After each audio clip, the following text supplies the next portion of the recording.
পূর্ণাময়ী পর্ব ৩৮। দুনিয়াতে সুখ চিরস্থায়ী নয়, জীবনে সুখ দুঃখ কষ্ট থাকবে।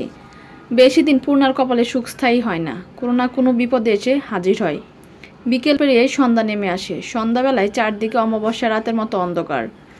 পূর্ণা মাগরিবের নামাজ আদায় করে ছেলেদের নিয়ে বসে জানালার দিকে তাকিয়ে আছে। প্রতিদিন যেভাবে মাহির পথ সে তাকিয়ে থাকে কখন সে আসবে।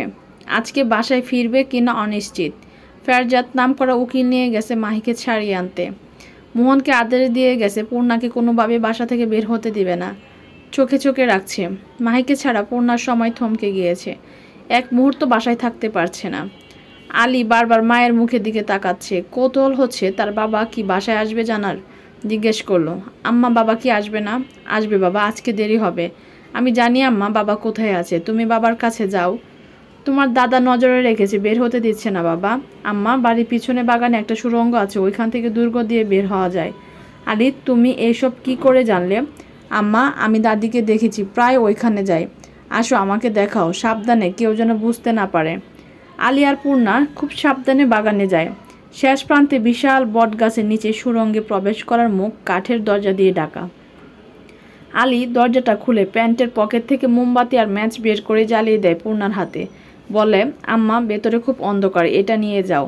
বাহ, আমার ছেলে খুবই বুদ্ধিমান। শোনো বাবা, ভাইকে তোমার কাছে আমানত রেখে যাচ্ছি, দেখে রাখবে, আর ঘরের দরজা আমি না আসা পর্যন্ত খুলবে না।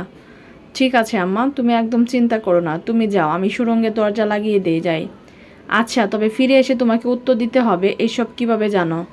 পূর্ণা মোমবাতির আলোতে ভিতরে প্রবেশ করলো। সাজানো পরিবারটি দেখে মনে হচ্ছে প্রতিদিন এইখানে মানুষ যাতায়াত করে। কিছু দূর এগিয়ে চোখ পড়লো এক বিশাল দরজা দিয়ে আটকানো ঘরের দিকে। পূর্ণা সামনে যায়, দরজা তালা লাগানো। উল্টো দিকে তাকাতে বের হবার পথ খুঁজে পায়, দ্রুত বাহিরে বের হয়ে যায়। পূর্ণা কারাগারে হাজির। পুলিশ অফিসার রুবেল তাকে দেখে বলেন, পূর্ণা ম্যাডাম, আপনি এত রাতে এখানে কি করছেন? আমার স্বামীকে দেখতে এসেছি। আপনার স্বামী খুনের দায়ে কারাগারে আছে। আমার স্বামী খুন করেনি, তাহলে কে করেছে? আমি করেছি। আপনি যে কাউকে আঘাত করতে পারেন না সেটা আমি খুব ভালো করে জানি। আপনি কিছু জানেন না, আমি চাইলে আপনাকে মারতে পারি। ভয়ঙ্কর কথা বলবেন না। এমনি এই ঘটনার কারণে আপনার আইনি পেশা নড়বড়ে হয়ে যাচ্ছে। নিজেকে আর ঝামেলার মধ্যে জড়াবেন না। আপনার কথা শেষ হলে আমাকে আমার স্বামীর কাছে নিয়ে যান। এটা সম্ভব না ম্যাডাম, আপনি বাসায় চলে যান। কাল আপনার স্বামীকে কোর্টে তোলা হবে, কাল দেখে নিয়েন।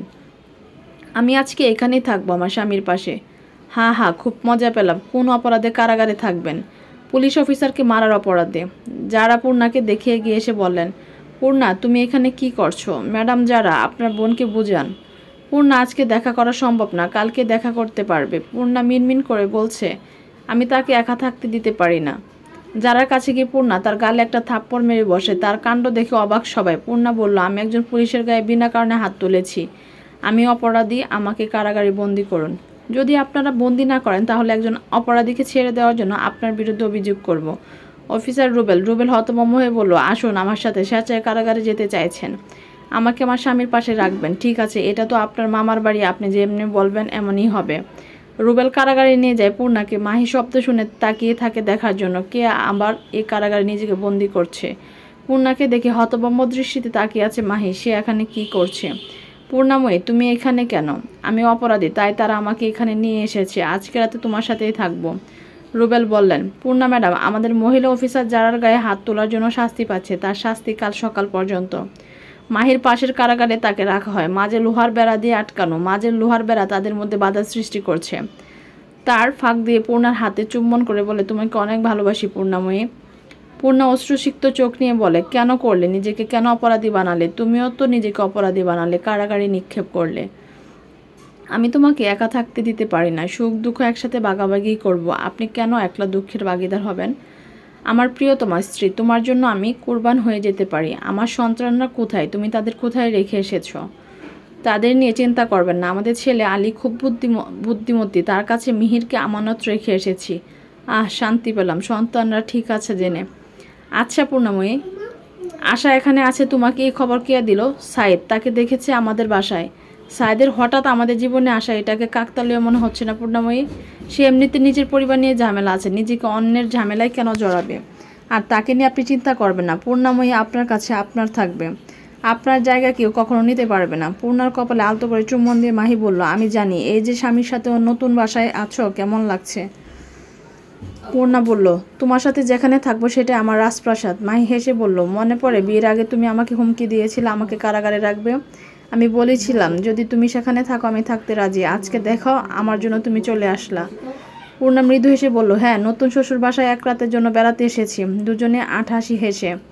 মিহির কান্না করছে। আলী তার খাবার নিয়ে নিজের হাতে বাইকে খাওয়াচ্ছে আর বলছে, আমার লক্ষ্মী ভাই, মায়ের আমানত, মা না আসা পর্যন্ত আমি তোমাকে দেখে রাখবো। তুমি আর কাঁদবে না, তোমার ভাই তোমার সাথেই আছে। তুমি দেখে নিও, মা আমাদের বাবাকে ছাড়িয়ে আনবে, তারপর আমরা একসাথে 4 জন থাকবো, একদম সুখী পরিবারের মতো। এখন তুমি পেট ভরে খাও, একদম কান্না করবে না।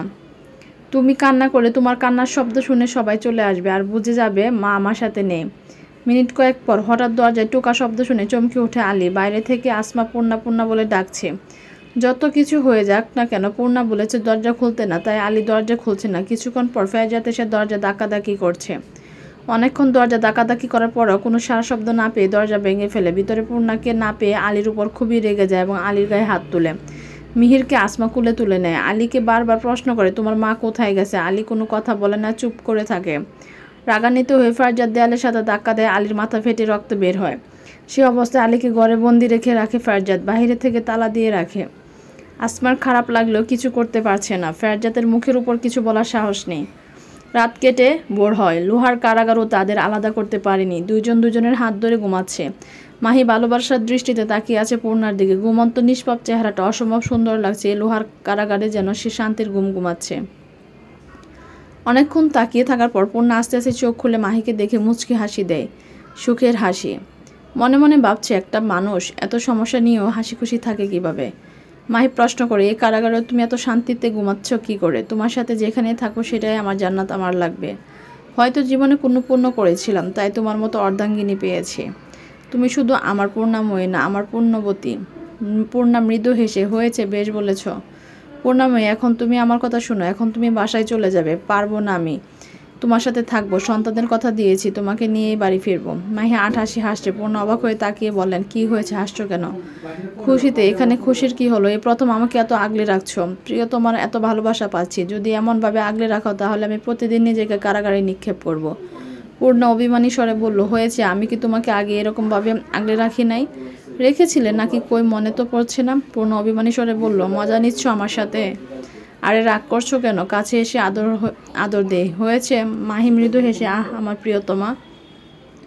আশ্রমের পিছনের রাস্তায় হাসান দাঁড়িয়ে আছে। কালো ওড়না দিয়ে মুখ ঢাকা প্রিয়ার চারদিকে ভালোভাবে পলক করে দেখছে কেউ আসছে কিনা। প্রিয়া ভয়ে ভয়ে বলল, কেন দেখা করতে চাইছেন? কেউ তো দেখবে।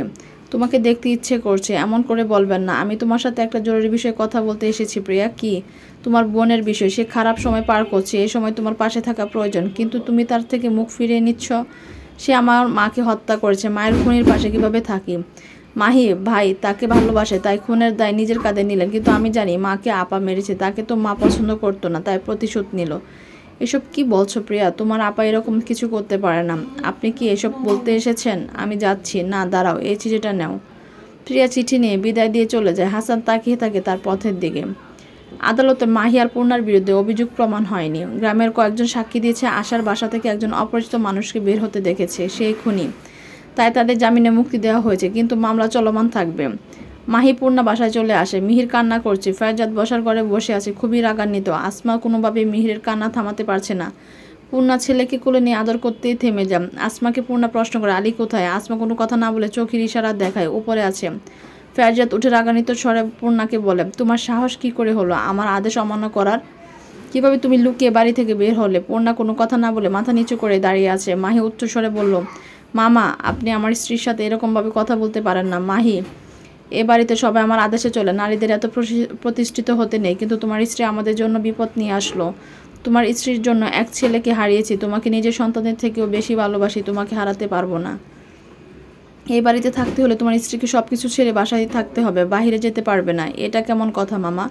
পূর্ণা ফেরজাতের কথায় পাত্তা না দিয়ে উপরে নিজের ঘরে চলে গিয়ে দেখে দরজার বাইরে থেকে তালা লাগানো। তালা খুলে ভিতরে প্রবেশ করে দেখে আলী মেঝেতে পড়ে আছে, কপাল ফেটে রক্ত বের হচ্ছে। আলী আলী বলে চিৎকার করে ওঠে। আলী বাবা, আমার তোমার কি হয়েছে? চিৎকার শুনে মাহি দ্রুত আসে। আলীকে কোলে তুলে হাসপাতালে নিয়ে যেতে ফেরজাদ বাধা দেয়, বলে বাসায় চিকিৎসা কর, হাসপাতালে নেওয়ার দরকার নেই। পূর্ণা ক্ষুব্ধ স্বরে বলল, আপনি কেমন মানুষ, এই কথা কিভাবে বলছেন? আপনি করেছেন। মাহি রাগান্বিত হয়ে বলল, আমার অনুপস্থিতি আমার সন্তানদের নিরবস্থা করেছেন। আমি না থাকলে আমার স্ত্রীর সন্তানদের কি হাল করবেন? যদি এমন হয় তাহলে আমি বাড়ি থেকে চলে যাব মামা। পূর্ণা মাহিকে বলল, চলুন আগে ডাক্তারের কাছে নিয়ে যাই, পরে দেখব। ফেরজাদ রাগান্বিত হয়ে বলল, রাস্তার এক ছেলের জন্য মাহি বাড়ি ছাড়বে? আলী কি আমাদের বংশের সন্তানের জন্য এত কিসের টান? ফেরজাদ ঘর থেকে বের হয়ে বাগানে মোহনের ঘরের দিকে যায়। মোহন একটা চিঠি পড়ছে। তোমাদের বলেছিলাম পূর্ণাকে কারাগারে রাখতে। মাহি কি করে কারাগারে গেল? মাহিকে কষ্ট দেওয়ার জন্য তোমাদের সবাইকে জবাব দিতে হবে উস্তাদ। ফেরজাদ দরজা খুলে মোহনের ঘরে ঢুকতে মোহন চমকে ওঠে। হাতে চিঠি দেখে ফেরজাদ জিজ্ঞেস করলো, কিসের চিঠি? গ্রাম থেকে পাঠিয়েছে। শিরিনকে খবর দে, জলদি শিমুলকে নিয়ে বাড়িতে আসতে বল। সবার এসব পাগলামি আর ভালো লাগছে না। আচ্ছা বলছি স্যার। গল্পের লেখিকার নাম হচ্ছে মরিয়ম মেঘলা।